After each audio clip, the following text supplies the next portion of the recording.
Okay. Welcome, everyone, to another episode of Command Control Power. We're very happy to be joined this week by a returning guest, John Motor. John, welcome back to Command Control Power. Awesome. Thank you. It's an honor to be back. It's been a long time. Yeah, it's great to see you again. It's Yeah. there's a lot to catch up on, I know, but just before we went live, I know you guys were chatting when I had to drop and come back because I was dealing with some flakiness. I had some AirPods audio like delay. I saw the video freeze. I use a USB mic or at least a USB audio input. So I'm curious, can we kick this around a little bit? What has been your experience, John, with these latest generation of hardware? I got an M4 Pro, MacBook Pro. What are you rocking these days, and what's your Sure. experience? Yeah, I just got a 14-inch M4 Max. nice. You know, awesome computer, right? Hmm. But and especially since I upgraded from an Intel. So a big step up, right? Huge step. Um, Yep. it, but it's yeah, I'm noticing some weirdness in it, particularly around USB stuff, Okay. USB powered stuff. It every night it cuts out my USB power, even though my hub is a powered hub, and Hmm. it's got like a 65-watt adapter on it. So Wow. it's and I'm not powering the MacBook through that hub either. The MacBook's powered through my studio displays. Okay. So it's yes, I haven't really narrowed it down. I've been kind of holding off, waiting for 15.3 to see what that's going to do. Sure. But and we've also had a couple customers that have complained about weirdness with USB stuff. So not Yeah. quite narrowing it down, but there's something going on there. Yeah, for sure. I can speak a little bit to some of the U. Oh no. And there we lost him. Really? Oh man. Yeah, Oh, yeah. Oof. Okay. How do you guys want to handle this? I guess I can restart. Love this. Yeah, let's Brand new put a Mac. pin in this. John and I will still stay connected. You could restart your Mac, and then we'll just pick it up where we left off. All right. Sorry, guys. Be back with you soon. And you'll keep us live, right? I'm not changing anything, but if you lose it, I guess You froze everybody's gonna have again. to wait. Okay. Yeah. oh geez. So that rarely happens. It usually happens to me because I'm running two simultaneous backups or something like that at the same time. So they used to give me a hard time all the time. But that, since I got my about a year ago an M4 MacBook Air with 24 gigs of RAM, Nice I haven't machine. had I haven't had a problem with it, and it's been just very steady. So it's really a kick in the butt for somebody like yourself or Joe who spends all that money to get the better product, and have it be more problematic.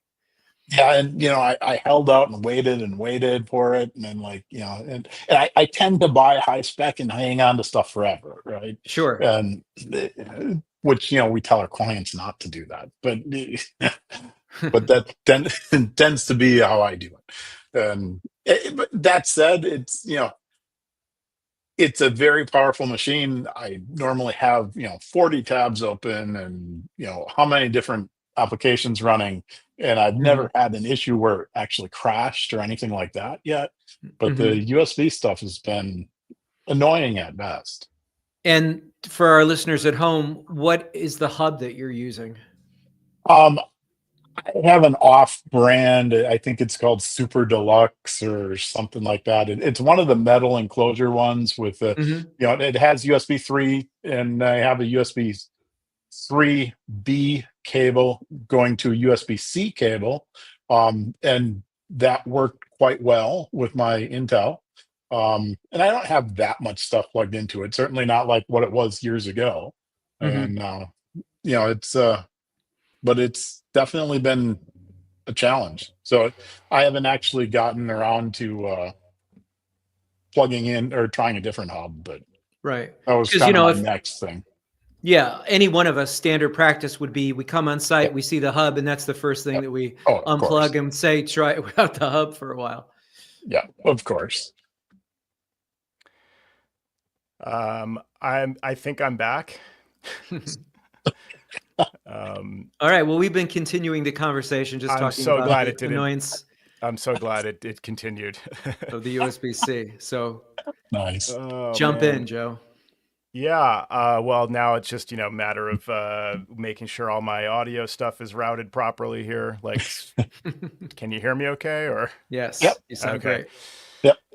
I don't have you in my AirPods, just waiting on those. But anyway, yeah. So the thing I saw with a client was a Mac Mini M4 Pro. And I was asking on Slack, and a few people chimed in, including you, Jerry.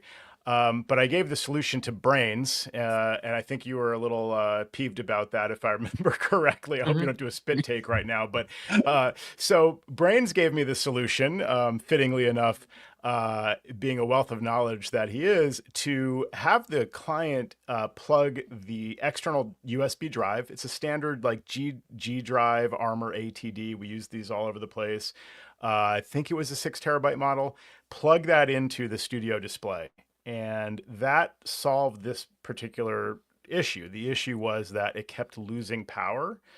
So, I mean, we assume it was losing power, but basically the symptom was, hey, you better eject that drive before you unplug it. That classic error message or warning. And so that's what seems to have solved it. I mean, it was happening like clockwork, a couple times a day or at least every day, and it hasn't happened in like a week at least since then. Oh, that's interesting because I have this USB drive, USB-C, it was a Samsung drive, I think. Oh yeah. Crucial. But it had that plugged into my studio display and it disconnected so many times that it corrupted the drive. Oh man. Um, and that's kind of what started my adventure. And now Yeah. I ended up going back to just an external hard drive enclosure that I had laying around, and that's been Interesting. fine. Wow. But and even more frustrating, this is about 6 months old, and Crucial won't warranty it. Wow. After only 6 months. Yikes. Yeah. Yeah, that's the worst case scenario. And, I mean, obviously, we always recommend plugging directly into the Mac. Typically that's been the advice for years. So this is just one of those like wild card things. Plug it into the studio display that's acting as a hub, and that solves it in one case, and that causes your Yeah. issues in your case. So it's so frustrating. I'm even hearing little audio glitchy things. I've seen, again, this is a brand new Mac. It's a month old or something in use. And I've already had the issue where I come back to my system and it says, you're out of application memory, and I've Oh got wow. 4 terabytes. I had like several hundred gigs free at the time, at least. And it was, maybe it was Chrome. I forget what I had left running. I don't think Chrome was running because I never use it anymore. But certain apps were using a couple of gigs, but not to the point where like it should just bring the system to a halt. So of course I ended up just having to reboot. So there's clearly still memory leaks in the OS. Um, Jerry and I were talking about the instability of, and Sam on the last show, waking from sleep with an external display. So you have the studio display. Yep. I have a Dell third-party display connected over USB-C. So what's your experience with that process, John? You said you don't usually put it to sleep, but just waking up the display, Yeah. does it I, work? I haven't had any issues coming out of sleep yet, so at Okay. least no glitchiness. Yeah. It goes to sleep at night. But Yeah. yeah, that that said, I haven't rebooted a whole lot since I've had it. Um, Nice. Okay. yeah, Good for yeah. you. Yeah. Whereas in my case, I seem to be rebooting more regularly than with my MacBook Oh, Air. oh So wow. it's strange. It's not like the best Mac experience that I've had, Yeah, uh, so it's far. too But like you bad. said, maybe 15.3 will help with the stability issues. I don't know if it's that. It could be again the third party display. So you have more reliability. It seems like waking the display, which is good because there's really nothing else you can do other than unplug it and plug it back in your case. In my case, I can try to manually select the input and then it'll tell me, there's no USB-C devices connected. And I'm like, well, there definitely is, or, I'll turn off the monitor with the power button, turn it back on. A lot of times what seems to work reliably, although sometimes it takes a couple tries here too, is unplugging the USB-C from the Mac and, maybe going as far as opening up the display to make sure, okay, I'm logged in or the Mac is Sure. unlocked, then plugging it in. For about a day and a half, I was ready to give Jerry credit. He suggested that I switch to high power mode. So in my Mac, it's under the battery settings, where you have the setting for on battery and on power adapter. You can choose automatic or low Mhm. power or high power. And I had the setting on power adapter, high power. Sure, why not? Use all the power you need. On battery, it was set to automatic. And so I figured, that's a good default setting. It should, use high power if it needs it and otherwise not. Mhm. But I switched Jerry's recommendation, to use high power for both modes. The theory being, like, if I come back from working off the laptop using battery, that mode that it's in might affect my connection even before Sure. AC power is being received, right? I thought for a day and a half, well, Jerry's a genius. I'm gonna have to start calling him brains. I was giving him all this credit, and then unfortunately the fix only lasted like a day and a half. So I'm back to just, it's unreliable. And as you guys saw at the start of the I know. show, like a day or so after rebooting, I should not have to like restart at the beginning of a show. I just don't know. I don't know what's going on. We'll see. So Well, we have enough lots to talk complaining. about. Yeah. Yeah. We've got John Motor here, and John, you've gone, you sold your business, you've gone into another business, and now you're back in the tech world. Lots to talk about there, Sure. and you work exclusively remotely, like Joe now. So lots Yeah. of interesting things to discuss. And then we'd like to cover the NDAA that we chatted about. Oh yeah, definitely. And get some time for that, because we're all big users of Ubiquiti equipment, and I think that's the big one that we need to focus on to see what's going on with them. So Yeah. Joe and I are babes in the woods when it comes to those specific restrictions or requirements. So you're going to be our authority for today. So Well, let's take it from the top. okay. So yeah, I think last time I was here, I was still, I still had Crisp, and we're plugging along, And this was then 2019. yes, it's 2019, and then I sold the business in 2020. Okay. In Now, one question October. there. I've lost track of the dates since the pandemic. So the pandemic did not kick in yet, right? Oh no, we're 2020. We're right in the throes of it. Okay, so you were full on. Now, did you find that you had to make some concessions because of the pandemic, or did it really not affect the selling price of the business? I don't want you to get specific, but generally Yeah, speaking. I would not say that the selling price of the business was less than because of the pandemic. Great. I think, pandemic wise, we came out okay in it. I had a few customers with some problems, but for the most part, we were set up to really for our clients to be pretty remote to begin with, because that was really the drive pre-pandemic, was to get people off all of these on-premise systems and get them into the cloud and things like that. And we were in a pretty good spot. Had a few scrambles, but for the most part, it was pretty good. At the time, of course, we were in Iowa. I think Iowa was a little more lenient with pandemic things as well. So I don't think, I think total shutdown time there, and again, memory's fuzzy already. And, total shutdown was probably just over a month. So it was not as severe as like here in Wisconsin. My understanding is it was much worse. And other parts of the country were, much longer shutdowns. So it is what it is. And then we are probably, negotiating or starting to talk about, the sale not long after I was on last time. So what happened with that? Like, what initiated you wanting to do this? Were you were making a career change? I don't want to bury the lead here, but No, well, that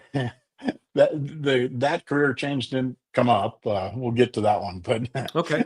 uh, really, I was kind of in this weird spot where I had a part-time person that worked for me, but I really couldn't grow enough to really put on the talent that I needed.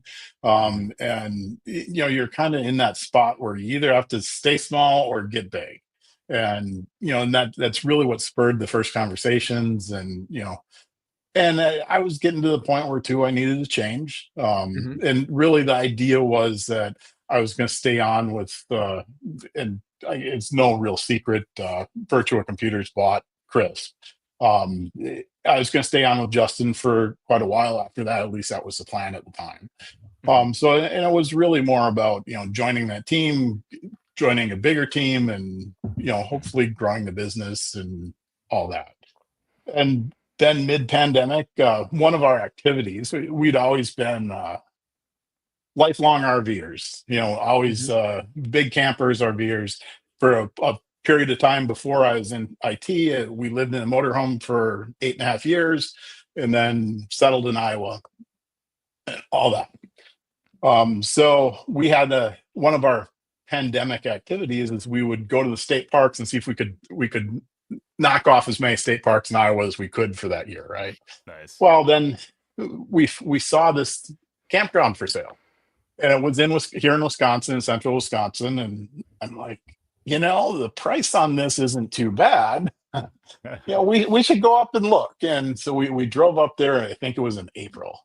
I'm like, okay. So we drove up there, called the listing realtor up, and they met us. There's snow on the ground, the whole thing, and so, and then on the way back, we're like, it'd be a big change, but this opportunity, it'll never happen again, right? So let's buy a campground. So we bought a campground. Wow. And with only seeing it once, and then a couple months later, we packed, sold everything we had and packed up what we could. Got 2 men in a truck and moved into the campground. Wow. It was a big shock. And I guess we expected a lot of things. We didn't expect even though we understood this before we moved there, of course, but we didn't expect how big of a deal it was to be so remote, because we were 45 minutes from a grocery store. Wow. And we didn't expect how having very limited internet, and this was, slightly before satellite was available. And even at that, we were so wooded, it probably wouldn't have worked. And we had, a 7 meg DSL line, and then a fancy, woof is right. And it was not reliable. All right. There was fiber that ran down the highway, but they wanted $25,000 to pull it. Wow. And that's just not in our budget.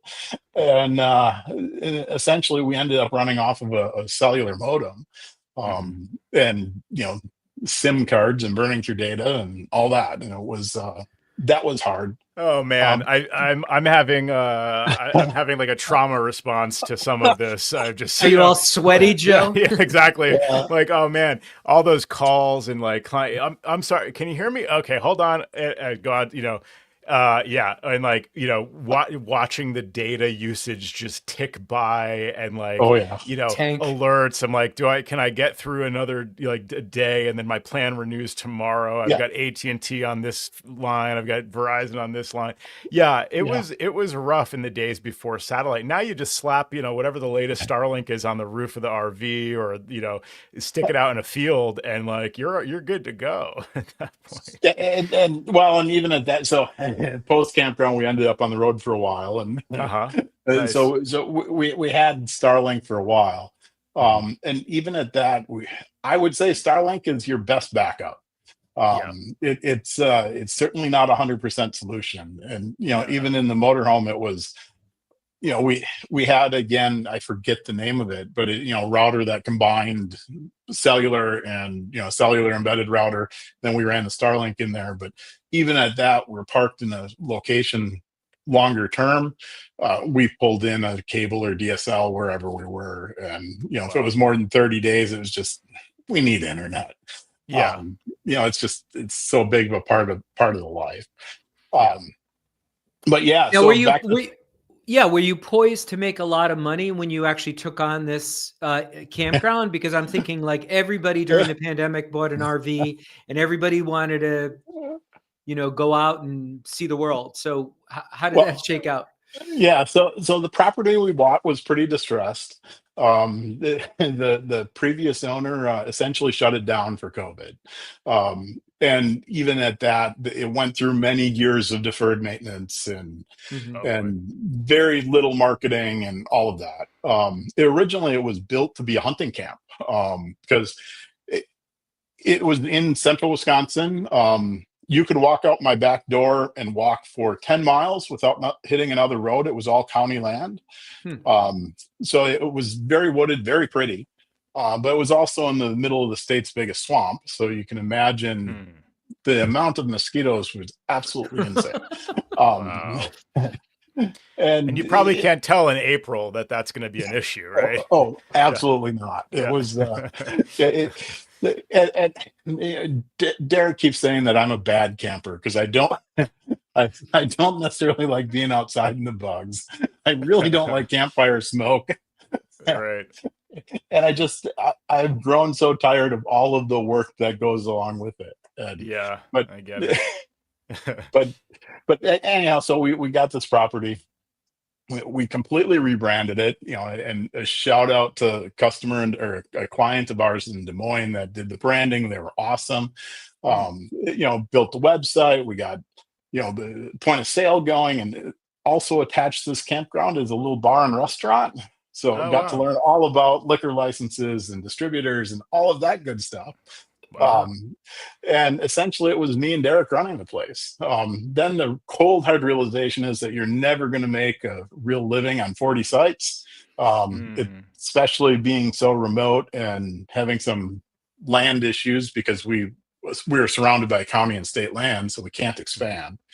Wow. So it was and then the hard realization that at our age, looking back on it, is this what we really want to do the rest of our lives? And we're essentially, I'm working in the park from 5 until 10 all day or all week long just to make it nice for people.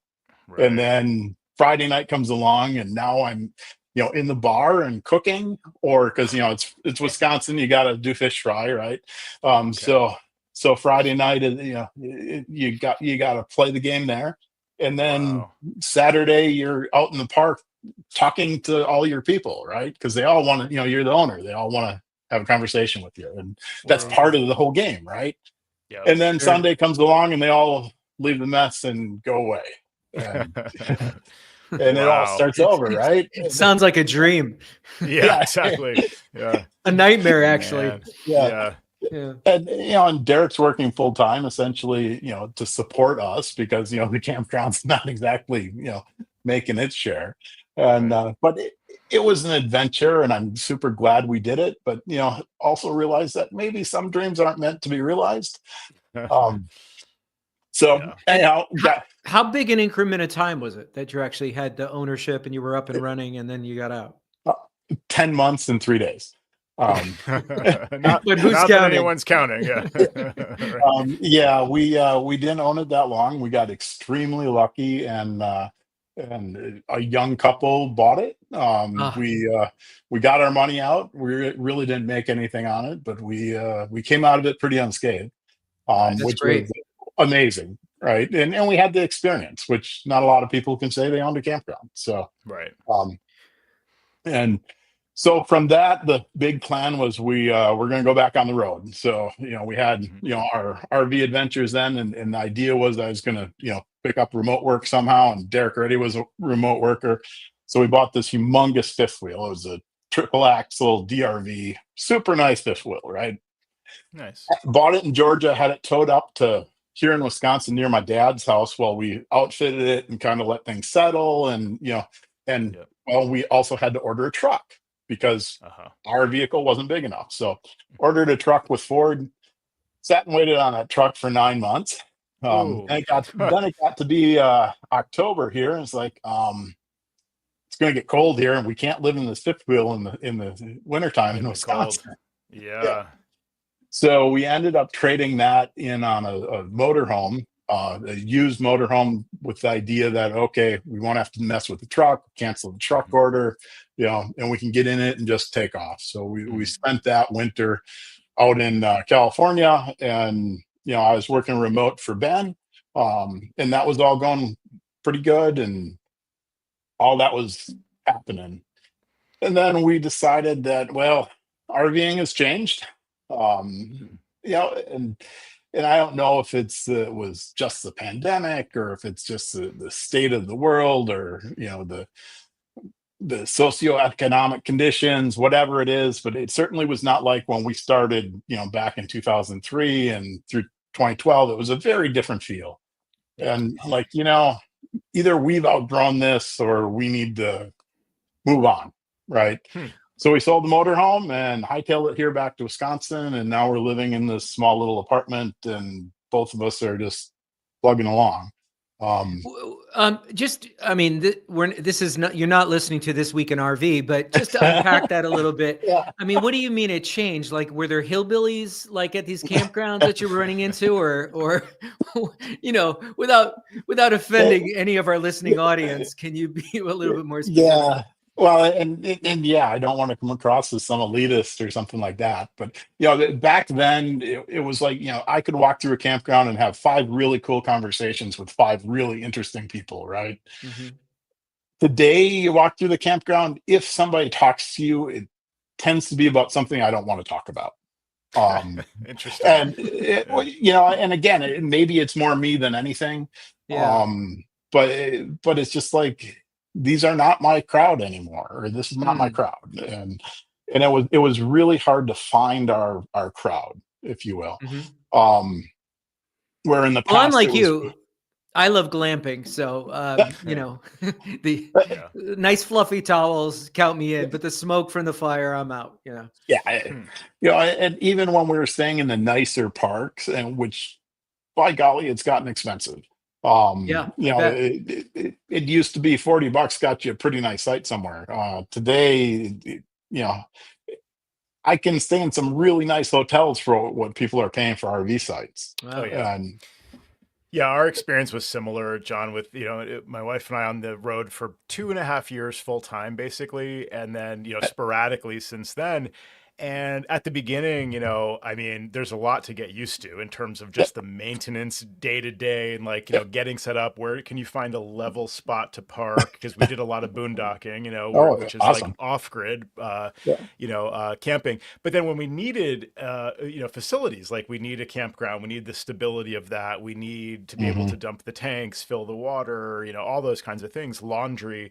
I mean, it's insane what some of them are charging, and sometimes you just have no choice. And so that's what's Yep. available, and you're paying 75, 80, $90 in some cases for like literally a parking spot, and like Hmm. hookups, like basic, very basic hookups. And so yeah, it can be really draining to have to go through that process of just, figuring it out anew each day, or signing up to pay like $75 times, let's stay here for 2 weeks or something like that. Man, we could have had a nice hotel for a few days and had a really like Yep. comfortable experience. This doesn't add up. And so, the adventure of it was great, and that was exhilarating. That Yep. was really enjoyable.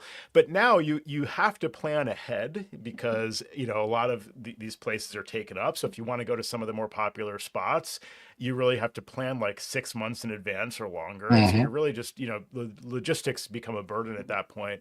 So yeah, I can certainly relate to a lot of these stories, and just the coming back to even a tiny apartment after all of that. It's just such a luxury to have like the permanence of just, there's my door. It just closes. There's the shower. You just turn it on. Like it's all Yeah. really easy, by comparison. Yeah.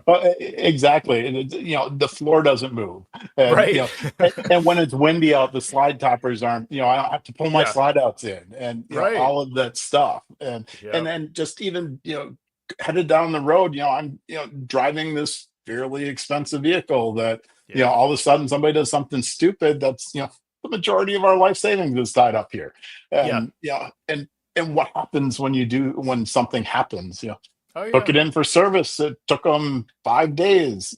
We have to live somewhere. We And had we had a lot of those series of 5 days. It's like, okay, I need my vehicle back. I know it's not fixed, but like that's where I live, yeah. So we had those in the middle of it. And then after, we kind of deferred some of our maintenance till after, we finished. So then, Hmm.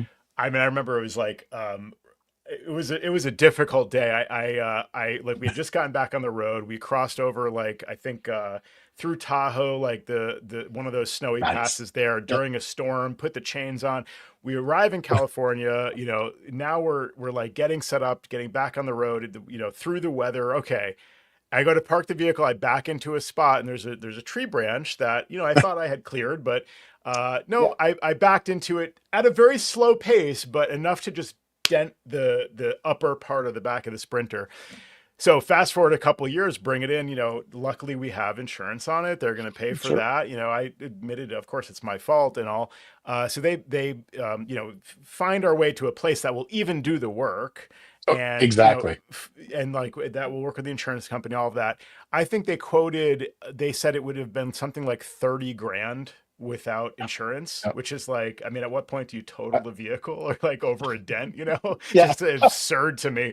And that they'll even do it, and then so they ended up having the thing for, I think it was at least 2 months to do the Oh my work. They God. had to take everything out of the inside of the vehicle, like including all the Oh, geez. cabinets, all the upfitting stuff, just to be able to like really just fix, replace a few panels on the outside, um, put everything back in. I mean, just the impact, I couldn't even imagine if I had to do Yeah. that while, living on the road that way. You need another solution. So yeah, it's not an easy way to live. I mean, there's a lot of like glamour on YouTube, with people that are living the dream of RV life, but Yeah.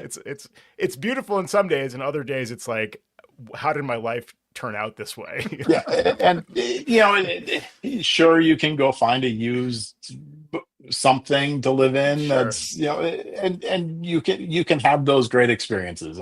But again, I'm 50 years old. I don't need to deal with that Yeah. anymore. Right. And Roughing it. Yeah. yeah, Right. it's just not our Yeah. speed. And and we've had a lot of adventures, and I'm glad it's behind us. Now we're traveling in other ways, and we're seeing other things, and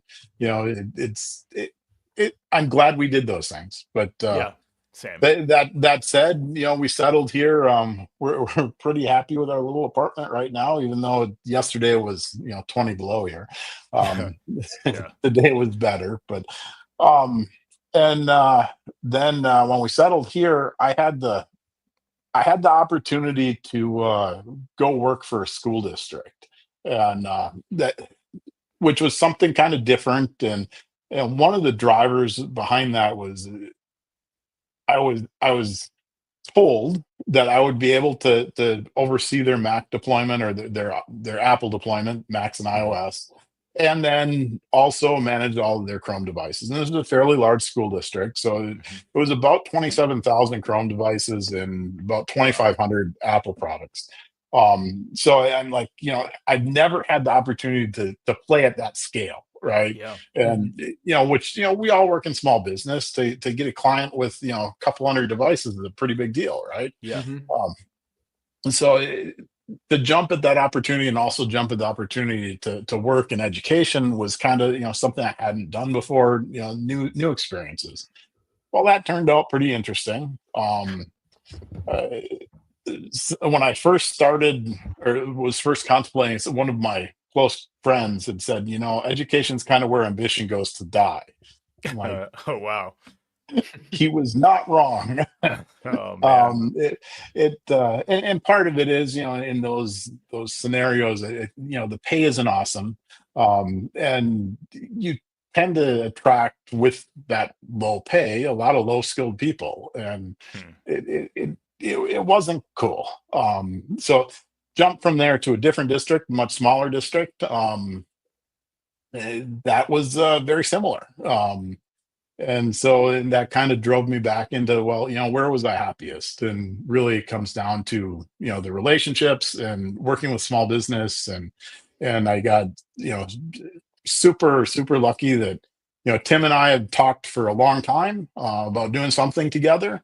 And it was just kind of finally the right time for both of us. And so now I'm working with the best consultancy in the country. Nice. And Nice. so, yeah, And so for our shout out to, listeners, of course, yeah, we're talking about Tim Pearson of Creative Techs, who's been on the show a number of times. And Tim's in the Pacific Northwest, and you are where you are. So that yeah, brings up a very interesting conversation, that you're yeah. exclusively remote, like Joe is in Colorado, exclusively working with clients in Connecticut. Mhm. Yeah. To Um, state the it, obvious for you yeah, guys. we're certainly hoping to expand our business in the Midwest here. Mhm. But I don't believe that what we do needs to be limited by geography, and Right. I don't. I think we all know that most of us have worked remote, even if we're local somehow. But through the network and through the cooperation, I think we see through the Mac admins community and through ACEs and all of that. I think we all know a lot of consultants that we can have boots on the ground wherever we're at. And again, it's really about, are you a good fit for the relationship or for the product that's being offered? And and I think we're bringing a different product to town, and so I hope all works out. And how Nice. did you meet Tim Pearson? What was the first time you like? How did you meet him at ACES or online through Yeah, Slack? How did that work out? it was either through Mac admins. I think we had conversations on Mac admins, but Hmm. in person, the first time I met him was through ACES. And Hmm. again, shout out to Justin for bringing the community together and Hmm. all that. I think that's an awesome part of our community is how we all cooperate. For And sure. And so had again, as much as you're comfortable yep. talking about, was he looking actively for someone for a long time, or did you guys just happen to strike up a conversation and he was thinking like, hey, this is something that actually could work for me? Yeah, How did that go? I think it was a combination of me hounding him to do something because he knew I wasn't super happy in the schools. Hmm. That actually kind of forced his hand. But I'll let Tim tell his story too. Okay. But but yeah, we've talked about doing something together. Nice. And and really that something in the early conversations years ago was something more centered around doing some kind of cooperative thing more focused on the ACNs, and trying to some kind of shared tool sets or something Hmm. like that. But then as the more we talked about it, the realization is our community is not super big. um Yeah. and to do something like that and actually make it profitable would be a big challenge, right? Or Mm, even make it worth our while. um right. so then we're kind of thinking, what's after that, and Mhm. where does it go? So you know, we'll see what this turns into. um yeah, Nice. but yeah, after the great ACN purge of, what was that, 2018, 2019, I think our numbers got pretty small. Yeah. I forget. I looked it up at one point, and I don't know if maybe we're not even supposed to share the number publicly, but I think it's the order of magnitude, like in the United States, is like under 1,000. Probably under 500, like individual consultancies. If I, Yeah, last I yeah, looked at the locator, I think we were hovering around three. um yeah, that sounds about right. Yeah.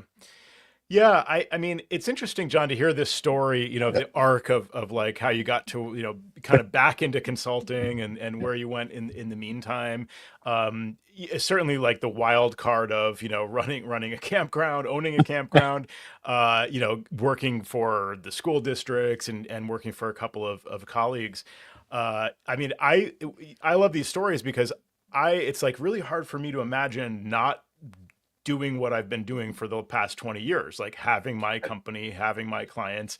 I know that, nothing is forever. So it's yeah. like I try and imagine these alternative scenarios, like what would I do, and then it gets into these big, like, existential questions, like how can I bring value to the world? Like, I guess I'm Of doing course. that. Like people like what I do now. Like probably all my clients would say, just keep doing what you're doing. Like we need you, but like it's like I want to do something of value and maybe like not be on the hook to answer all these phone calls about like multi-factor authentication all day long. Like that's just kind of, it's got to be somewhere in the middle there that I can, yeah. Yeah, Um, yeah.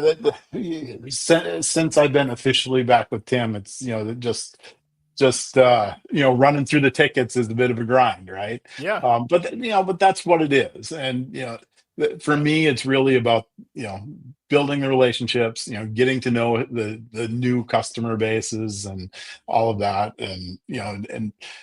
And once you get those relationships built, and they really turn into some pretty good friendships in most cases. And yeah, I know that's something I really missed when I did sell Crisp. And right. that was really a hard part of it. Yeah. Yeah, I can imagine. That's always for me like the most important thing is the client relationship, and thinking about them. Even in these bigger picture like ideas, it's not like I'm thinking, oh, one day I'll just cancel my phone plan, delete the website, and just like move on. Like there's gonna be a Yeah, plan. There's got to be yeah, a succession plan and a like the idea of stewardship of the yeah, business and of the long term.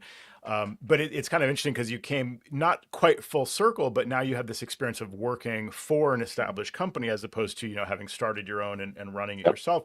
Can you speak to kind of the difference of the two? Like it always appeals to me to think, man, if somebody else were in charge, like that would be really great in a lot of ways, and then also maybe not great in other. Like I don't know Uh, how I could even work for someone at this yeah, point in my life.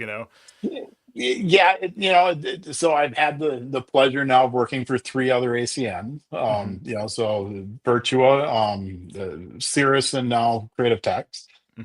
It's there's a lot of the administrative stuff I really do not miss. Yeah, And toward the end of Chris, that was one of the things that really started to drag me down was the insurance calls, the payroll, like accounting, all that stuff that just, even if you're hiring somebody else to do it, it's still something that's taking energy away from me. And totally. those are things that I don't miss at all. And I'm happy that is somebody else's problem.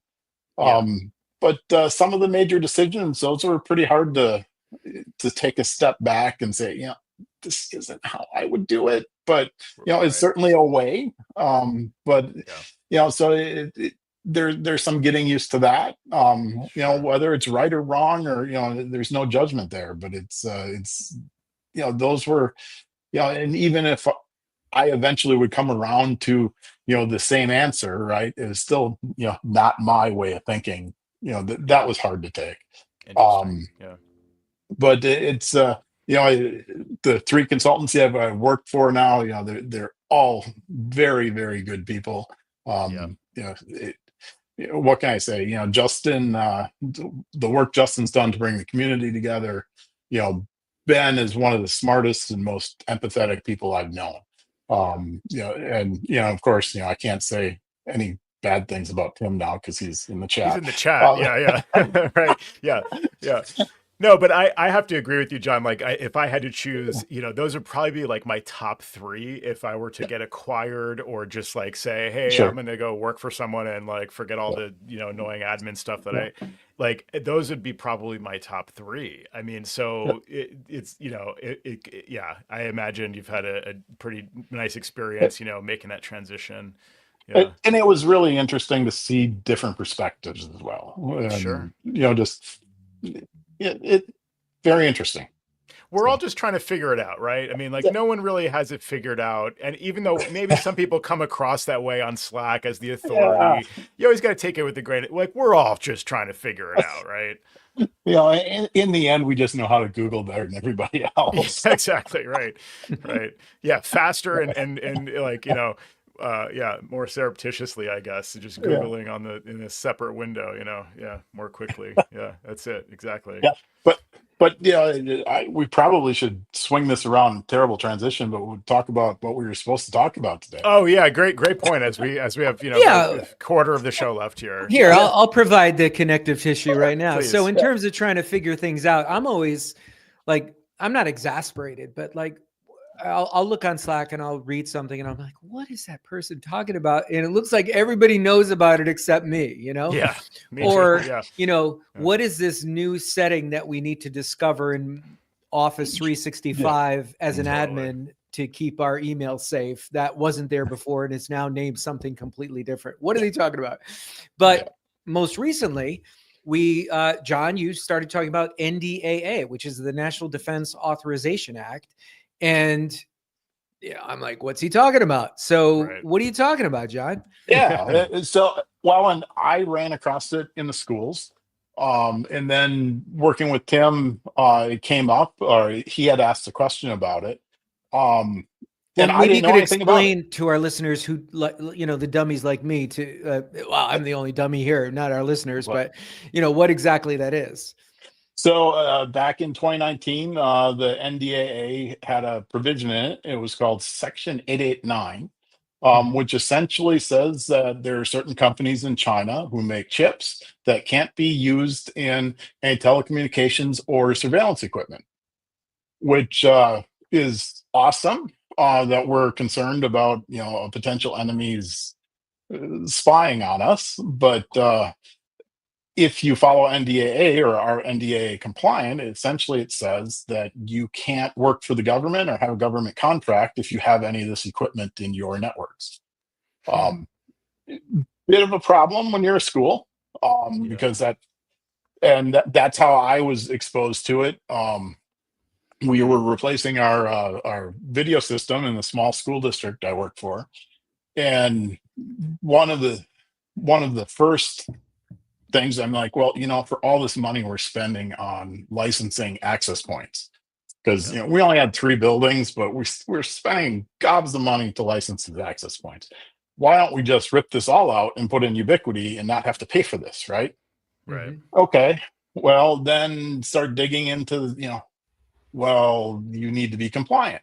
Okay, well then I couldn't find any compliancy information because Ubiquiti doesn't necessarily just post it on their website like some other ones do. Hmm. And so started, and then we had part of our long range plans or our summer plans were that we were replacing our NVR. Hmm. And we ended up just staying with what we had, or the same company, and replacing it with a newer model of that. But one of the hesitations with going with Ubiquiti again Hmm. was, that information wasn't readily available. Hmm. Okay.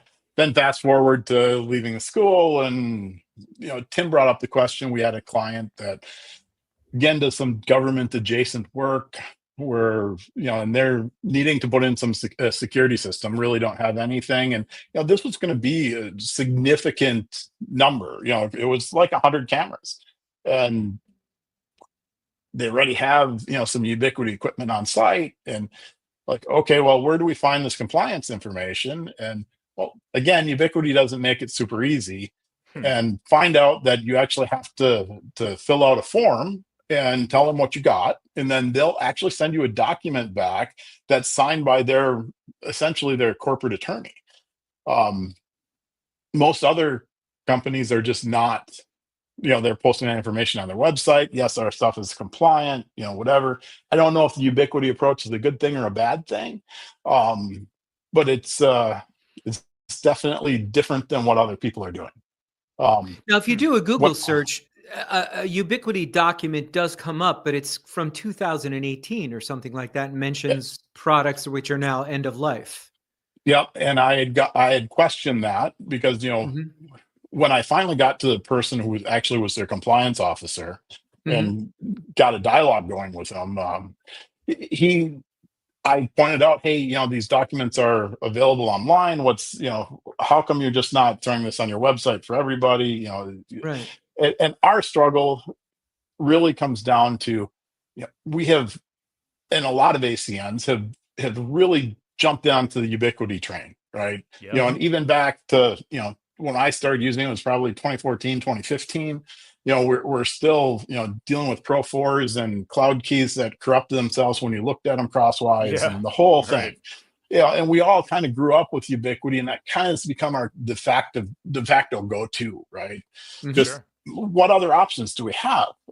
Any other option is way much more money Mhm. and probably not as good a stuff. And Hmm. so anyhow, we're had the conversation and email with Robert, and he finally sent the link, and it was a process, and it took about a month and a half to get the Wow. information, but we did. And I asked him about that letter that you see if you Google, and the his excuse, or probably bad word, but his rationale for the process is because that letter that is out there keeps getting passed around, and apparently this is very much by the batch kind of thing. So a batch of AC pros might not all be compliant. And Yeah. again, don't quote me on that specific model. I don't know that stuff. It's just I know that the we got a certificate of compliance based on the models of this particular installation. So that's Interesting. how Ubiquiti wants to handle it. So if you are up against a government issue or a government contract or a client with a government contract, that kind of thing, probably something you want to look into. Yeah. I don't think Did a lot of you people are aware of it. did you No. need to send them serial numbers of the particular models, or they were just it was a broad stroke of the brush? It was pretty broad. They did ask for a date range of purchase, Mhm. but they were not specific, and I did not send them serial numbers. I mean, Because we've isn't that often heard go I ahead. was just going to say we've often heard, don't buy stuff from Amazon because you may get gray market product. You're not going to get U.S. warranty. Don't buy from a dealer that's not authorized. Like other than B&H, there's buying from Ubiquiti directly. Yeah. So I don't know. And that would be my recommendation as well, is stick with a distributor. If you're not, there's a couple really decent distributors. I'm not sure who Tim uses, but I used to use Streakwave and Streakwave, yep, I've heard of them. Double Yep, Radius. yep. You might have given me these names because I actually bought product from them, and then they Okay. ran out right before the pandemic, and I pretty much started buying Yeah. directly from Ubiquiti. Yeah, Joe, and I yeah, interrupted you several times. No. I'm sorry.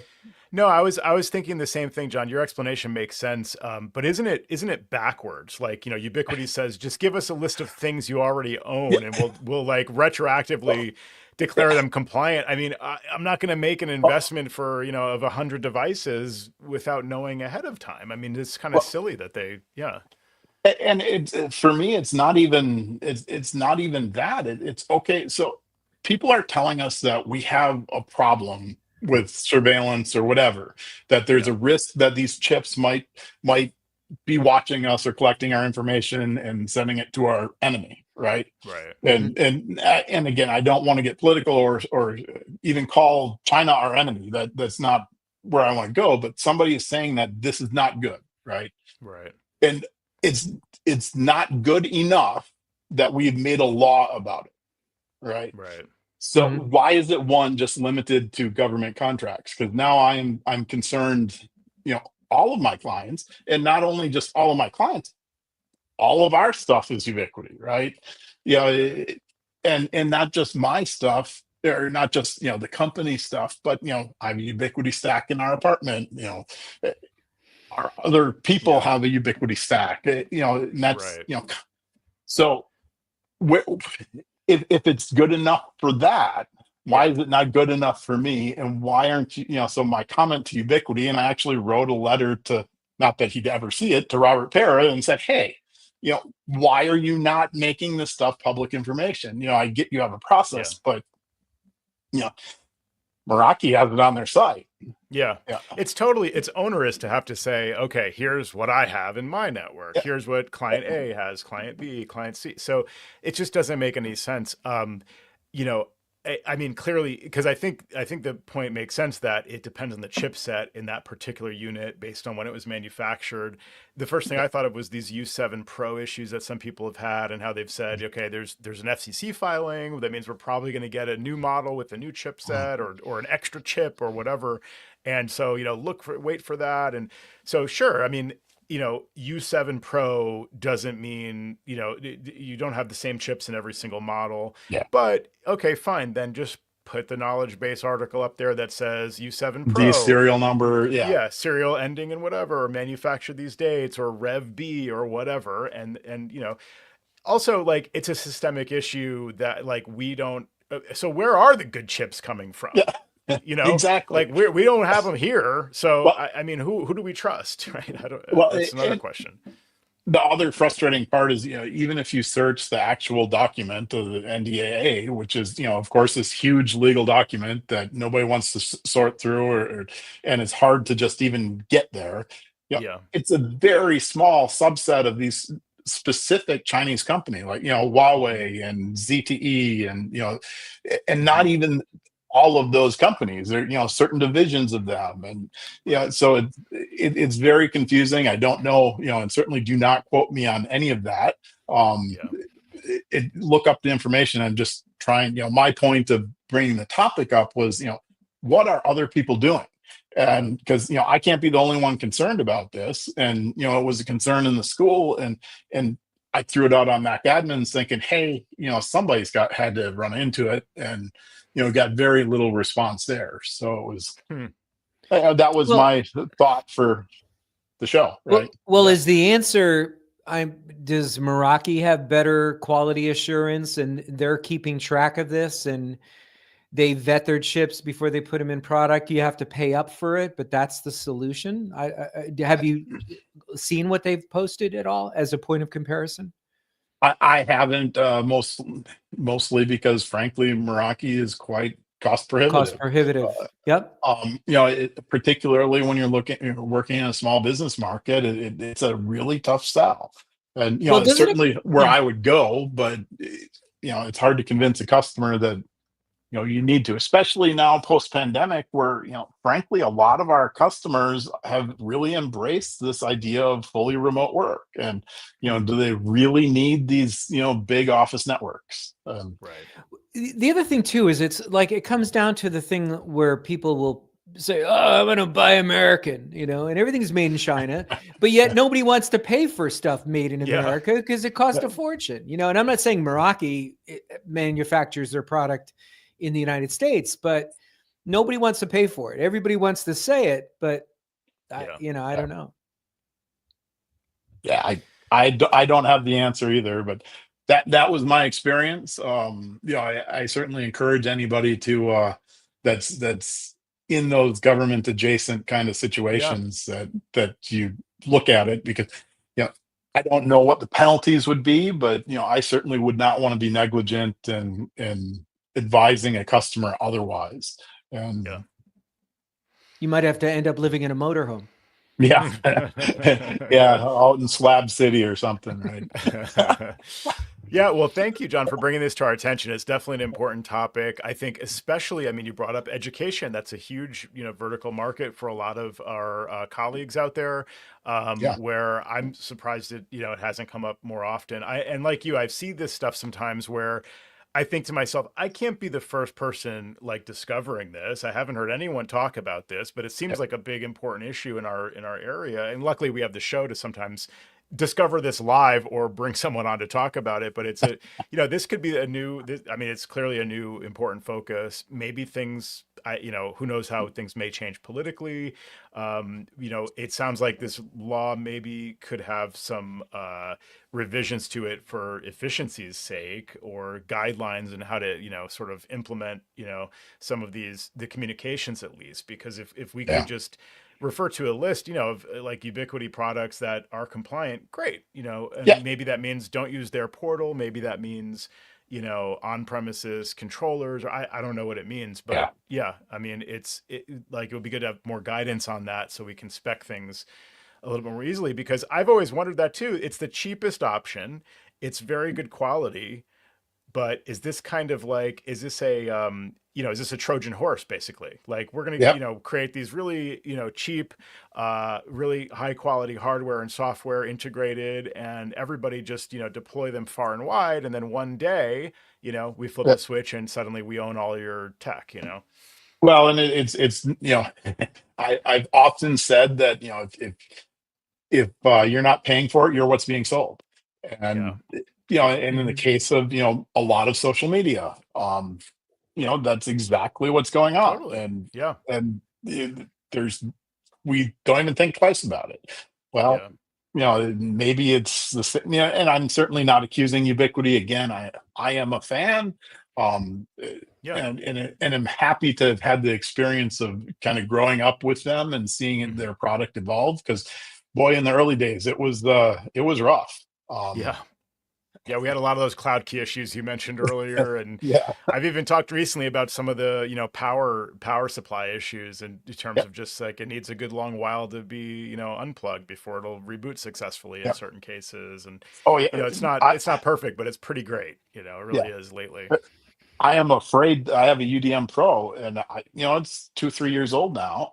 Yeah, But yeah, if it goes down, you got to let that thing just sit for a yeah, long time before it'll power back up proper. And yeah. it's Interesting.